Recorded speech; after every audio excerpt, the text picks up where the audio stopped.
Hello, welcome back to AGM Learn. Today, going to show you everything you need to know about setting up your site header in Squarespace. A lot to it. I'll put timestamps so you don't have to watch the whole thing. Remember, we post videos every week, so subscribe if you like them. All right, so we're on the back end of the site. Going to go into editing mode. All right, first and foremost, let's make this font more legible. So everything font and button related you're going to do in your site styles. I'll come over here to my fonts, go to assign styles, site navigation. It's going to naturally go to your paragraph setting. I tend to just move it to custom. Like the font I have chosen doesn't have any other weight. I'm not going to get super into this right this second to like save us some time, but you can, adjust everything as needed. Maybe I want it uppercase, maybe I want it spread out. Maybe I do want a font that has, a different weight so I can read it. You can also, of course, change your site title if you're not using a logo, your mobile site title, and then also your header button. It really bothers me that this doesn't naturally take on the settings of your other buttons. So you will also need to style this a little bit. Okay, good enough for now. We'll get back to the button. The button in the header is like one of my biggest beefs on Squarespace because like it's connected to what, but I'll show you. Okay, so text in all of that is styled the way we want it. Next, get in here to edit your site header. A few things can happen. Number one, you can add elements here. So if you want the button on or off, social links, all of that is here. So anything you want to get rid of, go ahead and do that. For these kind of special things, a few things. One, if you have drop-down menus, you can now click on the navigation, click the pencil, come over to design, and you can change the icon next to your drop-down menu. You can change the size, all of that. The cart, you can now style it. You can choose different icons. You could choose text instead and change the text. Add a border, choose whether you want to show 0, all of that. Your button is styled in site styles within buttons. So it's going to kind of take on the same style as those buttons. All right, so once that's all done, back into edit site header, edit design. So on this first page, you're going to choose your layout.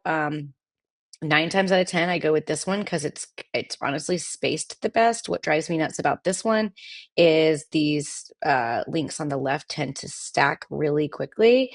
So I'm just going to stick with what we had here, but feel free to use whatever you like. Link spacing, so space between each link element, space between the links and the other elements, so like your cart, your button, things like that. So I try to make them relatively even. You can add a drop shadow to your header. You can add a border. I always do fixed position so that it follows you as you scroll. You can choose basic, meaning it's going to keep following you as is. Scroll back means it's going to disappear as you scroll down, but as someone starts scrolling up, it'll reappear. So here, I'll show you because that is a weird description. So as you scroll, it'll go away, but as you scroll up, it comes back. And I'll show you, we'll get into styling all of the design stuff. Okay, so I'm going to keep it on basic, meaning it'll stay just like this. It'll follow me the whole time, won't get smaller, won't go away. You can change the height. So I just change this based on, my logo and, how everything looks, the width, etc. If you wanted things to be full width, which I typically do. I am going to make my button a little bit less tall, which you do here in your button settings. Okay, so back into design. All right, so that's that panel, pretty straightforward. Where it starts getting a little crazy is over here in the colors. So you have 3 main options: adaptive, which used to be dynamic, gradient, and solid. So adaptive. What this is going to do is overlay over your hero image. So if you do have like a full width image, it's going to have that transparent look like I have here. I have added a drop shadow, so you at least get a little bit of a difference. If you want it seamless, don't put the drop shadow. But as you scroll, it's going to take on the theme of the first section. So here's how it works. This section, my first section, go into their colors, is on this, it's called bright, but it's on a theme that has a black background. So it's going to take on that theme. As you saw just now when I scrolled, it was solid black. How you can change that is over in your site styles, colors. I'm going to go into my bright one theme. is this, I always mix up whether it's the background, it's the section background. You can turn down this opacity a bit if you want. Again, it will affect like that section background, but we're not using it that way, so it's fine. And now as you scroll, it'll be, you can see it's slightly transparent. So that's how you tweak the color and the transparency is through the theme. So again, on this first section, let's say I wanted the navigation to be white. I mean, again, this makes everything look crazy because none of this is styled, but in theory, it would be white. So it's going to follow the theme of that first section. And again, you change that color, it turns into Insight Styles, colors, going into bright one, you would change the section background. So if you wanted it like more or less transparent, or if you wanted it teal instead of black, you can change that, but it will impact that background color of that theme. So just keep that in mind. I tend to use one that I'm like not using somewhere else in the site. Okay, so that is the dynamic, or sorry, adaptive. It used to be dynamic, adaptive option. Next would be gradient option. I use this pretty much never, but it can be cool. So you kind of are choosing that the background color is the top color. And then you can choose your nav color. So in this case, it makes sense for the links to be white. You can choose the opacity. So if you wanted just like a slight gradient, I do love a blurred background and you can set, how much it's blurred. So this could be kind of a cool look. And again, I have a very busy background photo right now, so like this is a lot, but in certain scenarios, this could be actually a really good look if it was simpler. So that would be your gradient option. And then last, we have your solid option. So you can either, and this is where I'm like, why do they make this so confusing?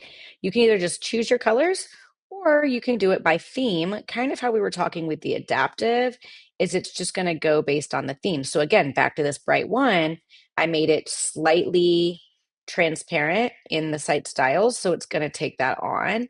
But let's go light one since the links are at least black. Again, I don't have all of these styled. For the colors of everything, you are going to do that here in your color settings. So if you did have this set to lightest one, you would go over to lightest one and you would change all of the colors here. So that's how that works.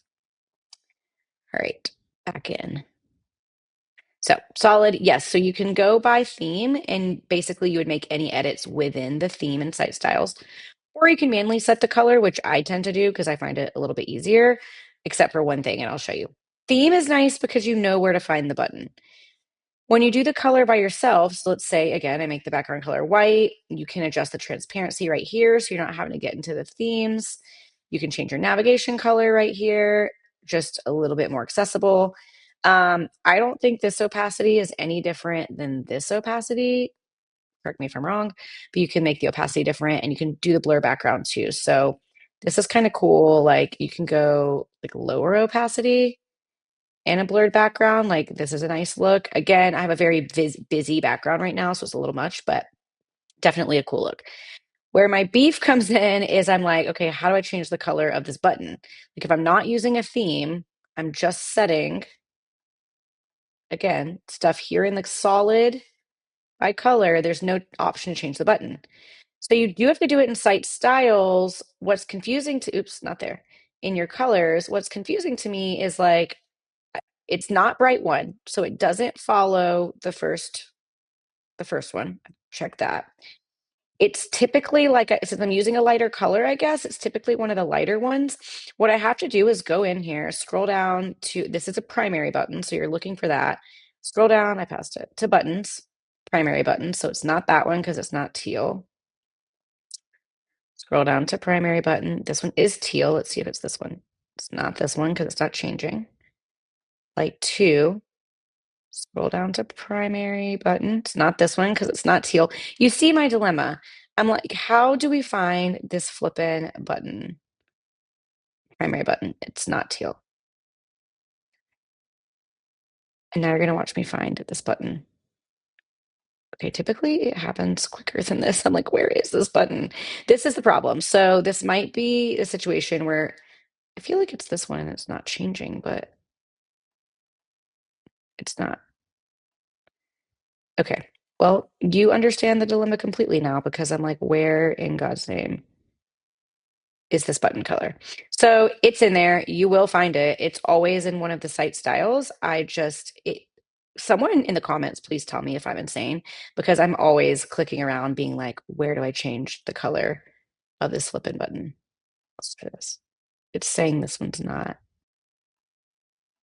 There it is. And like, it wasn't even saying this one's on the page. Like this lightest one is way down here, not even on here. So this to me is a huge flaw. You have to like really search for that button in all of the themes. I have no idea why it chooses the random theme that it does.